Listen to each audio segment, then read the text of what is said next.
she doesn't really get it. I mean, I try to explain to her how we finished second at the Big Ten Championship by 1/10 of a point. And, that's pretty significant for me as a professional, because we just this year started an incentive package at Penn State where if I win the national championship, it's $25,000 to me. Wow. Personally. If we win the Big Ten championship, it's $10,000 to me personally. So 1/10 of a point is pretty important.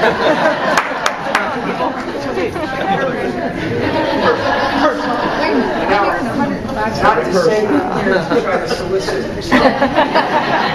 1/10 of a point from you all, but suffice it to say, increasing the integrity of our sport, it matters.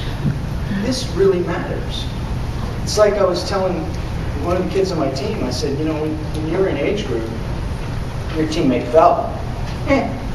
Sorry, sweetie, you love her, and you pat her in the back, but it's really okay. It doesn't really matter.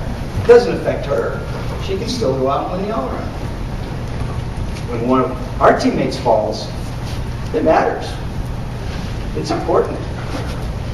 And so I think for administrations to understand the sport of gymnastics and to increase the value and increase the integrity of our sport, so that journalists, when they write about gymnastics, they don't describe it as, well, it's not really a sport. It's, they have judges.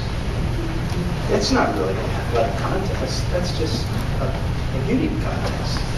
And they have judges. That's the perception that we're fighting against, whether you like it or not, and whether we agree with that or not. How many people do you know in the athletic community that look at our sport and just kind of go, that's silly. That's just gymnastics.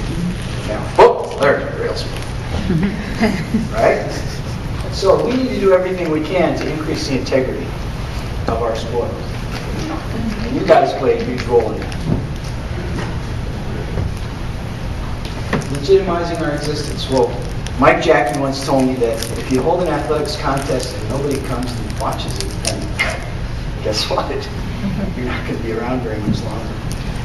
And I think we in the collegiate community have done a very good job of increasing attendance, increasing the specialness or the entertainment value of what we're trying to present to the public. And people come and watch it. They like it. They really like it. So, in order to have a legitimate claim to a spot in the pantheon of collegiate athletics, people need to come watch us. The only way they're going to come watch us is if they feel like it's a real deal, not the WWF. And that's not meant as a slam to you, that's just meant as the reality of the situation. We have to be the real deal. And I'm including myself in we, in the college coaches community. And that's my perspective of what I just described. And I think having the coach's perspective communicated to you guys is really important. Because I don't think you get that a lot of times, other than when they're bitching you out because you gave a 9.4 instead of a 9.7, right? That's the only time you really get to talk to us, is when we're mad at you. So this is my humble attempt to communicate the coach's perspective. Okay, getting on to the actual part. Short lesson biomechanics. I wrote my thesis, and it was titled "A Selective Kinematic Analysis of the Double Back Somersault on Floor Exercise as Performed by Collegiate People." That was the title. So, it was 183 pages long. I'm not going to get into that. Then you all have a copy in your folder. Yeah. So I'm going to switch gears here, if I can get out of this. Let's see. And this is kind of tricky because I don't have the display on my computer. This is my computer up here. So, interesting. So now I'm going to show you a video. And Mike, can you grab my briefcase back there? It's on the chair right there. It's like a soft pack. Right here? Yeah, there it is, right next to that. I have some notes in there that I put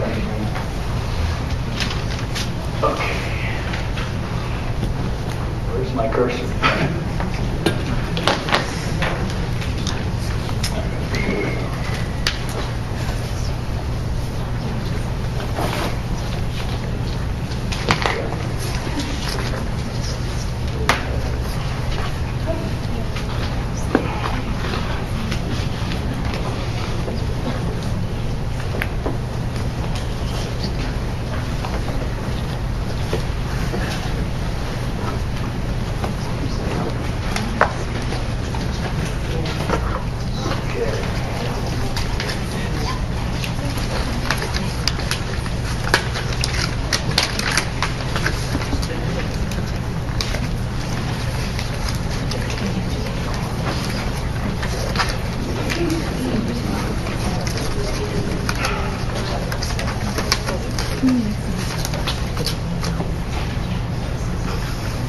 Oh wait, this is the wrong one.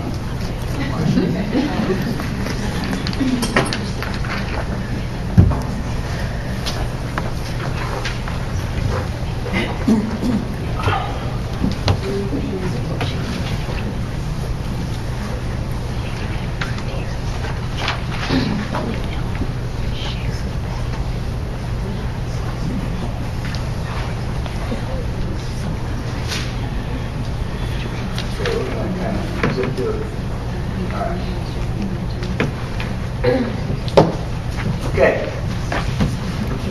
All of her momentum is established in her round back handspring to do double back. What you want to look for, and this is the mantra of technique.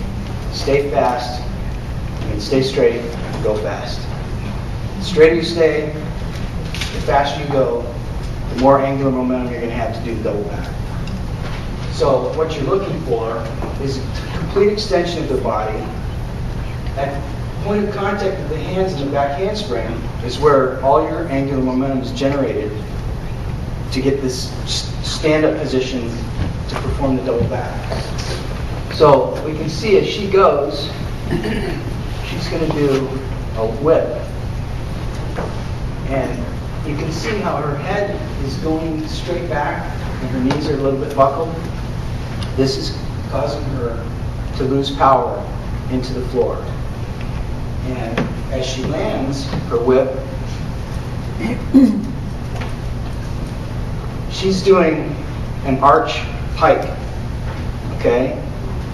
Which is the more segments you have in your body, the less momentum you're going to have. The stay straight motto is getting lost here because she's segmenting her body. She's piking and arching instead of tight arch, straighter arch, like what Neil was talking about with on bars. It's the same principle on floor. The longer you make your body, the more momentum you're going to have because you have the more inertia, resistance to rotation. That's why the layout's harder than the top. So the straighter she stays and the more extended she is in her whip, the more power she's going to have for her double back. As you can see in this example, she's pretty segmented. And when she lands, she's not really extending her arms and her body out to get a really good takeoff for her double back. And actually, she does okay with it and lands pretty well.